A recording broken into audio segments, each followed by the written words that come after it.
तो welcome friends, कैसे आप लोग। जैसा कि आप लोग जानते हैं, हम लोग भारतीय संविधान के टॉपिक को शुरू किए थे। तो आज भी हम लोग भारतीय संविधान के अपने टॉपिक को आगे बढ़ाते हुए आज हम लोग कुछ संसद के सत्रों के बारे में जानेंगे, जो कि बहुत ही इंपॉर्टेंट क्वेश्चन है, कंपटीशन में पूछे गए हैं। तो जितने भी इंपॉर्टेंट क्वेश्चन कंपटीशन में पूछे जाते हैं, हम उन्हीं क्वेश्चंस को सॉल्व करते हैं। तो आज का हमारा पहला क्वेश्चन है, देखिए क्या पूछा गया है। पूछा गया कि भारतीय संसद में कुल कितने सत्र होते हैं।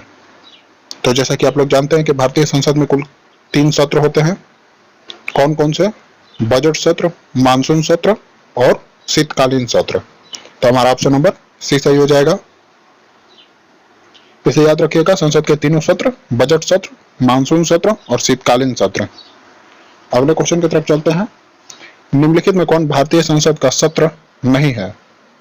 बजट सत्र, मानसून सत्र, शीतकालीन सत्र और इनमें से कोई नहीं। तो हमने अभी आपको बताया कि संसद के यही तीनों सत्र हैं, तो ऑप्शन नंबर डी सही होगा। अगले क्वेश्चन की तरफ चलते हैं। इसमें पूछा गया कि निम्नलिखित में कौन भारतीय संसद का सबसे बड़ा सत्र है। यह भी जानना जरूरी है। सबसे बड़ा सत्र कौन सा है?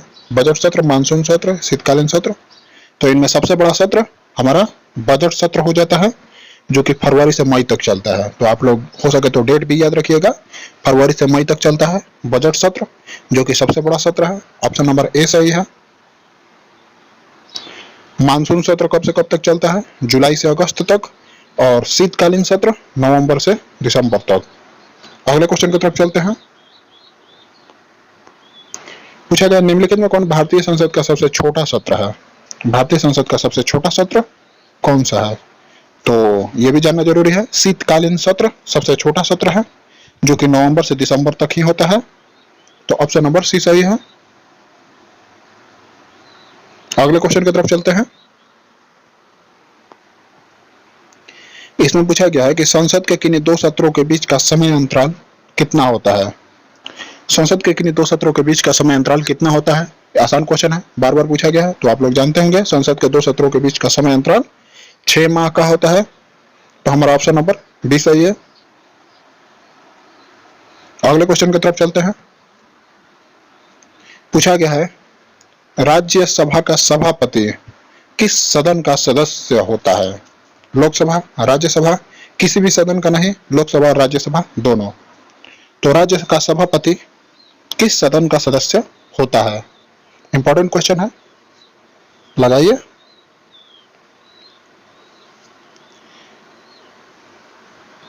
तो देखिए, जैसा कि आप लोग जानते हैं कि राज्यसभा का सभापति जो हमारा होता है वह उपराष्ट्रपति होता है। उपराष्ट्रपति को ही राज्यसभा का सभापति बनाया जाता है।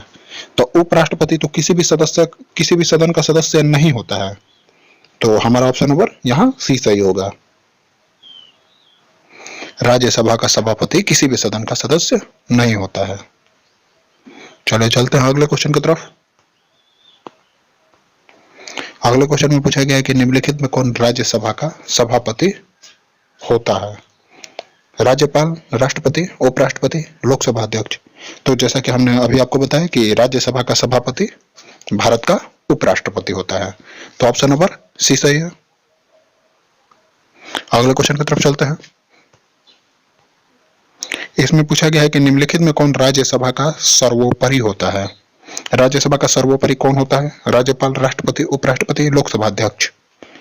तो राज्यसभा का सर्वोपरि सभापति ही होता है। राज्यसभा में सर्वोपरि कौन होता है? सभापति। तो सभापति कौन होगा? तो उपराष्ट्रपति होगा। तो ऑप्शन नंबर सी सही है।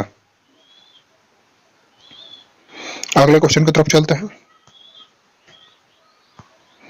अगले क्वेश्चन में पूछा गया कि निम्नलिखित में कौन राज्यसभा का सदस्य है। सभापति, राष्ट्रपति, उपसभापति, लोकसभा अध्यक्ष। तो कौन राज्यसभा का सदस्य है, बताइए। सभापति तो जानते हैं कि राज्यसभा का सदस्य नहीं होता है। राष्ट्रपति भी राज्यसभा का सदस्य नहीं होगा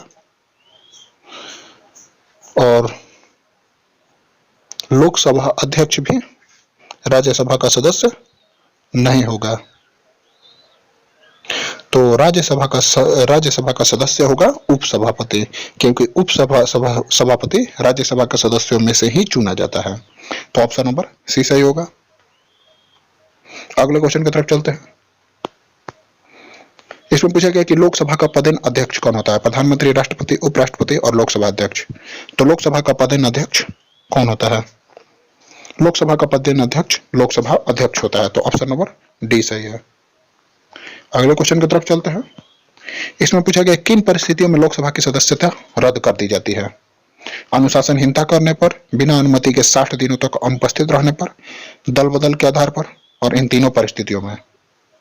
तो देखिए, अनुशासनहीनता करने पर भी रद्द हो जाती है, बिना अनुमति के 60 दिनों तक अनुपस्थित रहने पर भी लोकसभा की सदस्यता रद्द हो जाती है, और दल बदल के आधार पर भी लोकसभा की सदस्यता रद्द हो जाती है।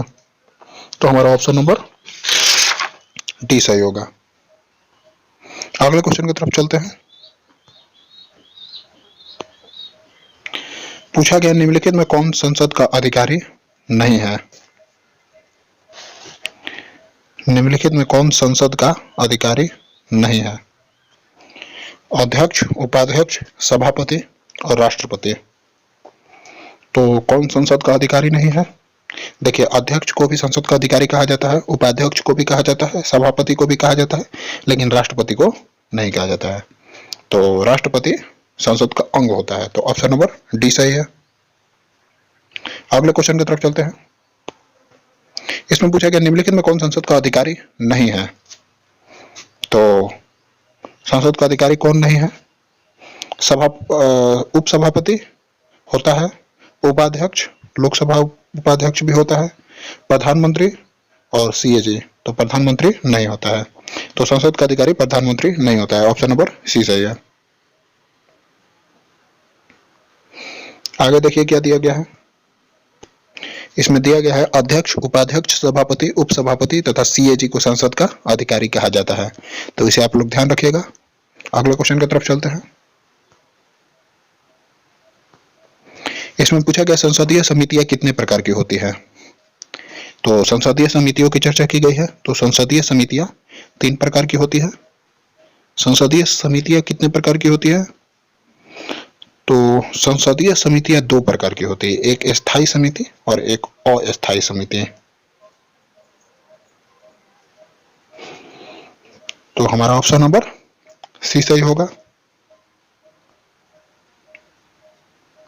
अगले क्वेश्चन की तरफ चलते हैं। पूछा गया स्थायी समितियों का कार्यकाल कितने दिन का होता है? तो स्थायी समितियों का कार्यकाल जैसे कि आप लोग जानते हैं 1 वर्ष का होता है। तो ऑप्शन नंबर बी सही होगा। तो ये थे आज के हमारे इंपॉर्टेंट क्वेश्चन। अच्छा लगा हो तो वीडियो को लाइक कीजिएगा, चैनल को सब्सक्राइब कीजिएगा, और इसी तरह के संविधान के इंपॉर्टेंट क्वेश्चन लगातार हम लोग सॉल्व कर रहे हैं, जो कि हर कंपटीशन के लिए इंपॉर्टेंट है। तो रहने देते आज के लिए बस इतना ही। जय हिंद, जय भारत।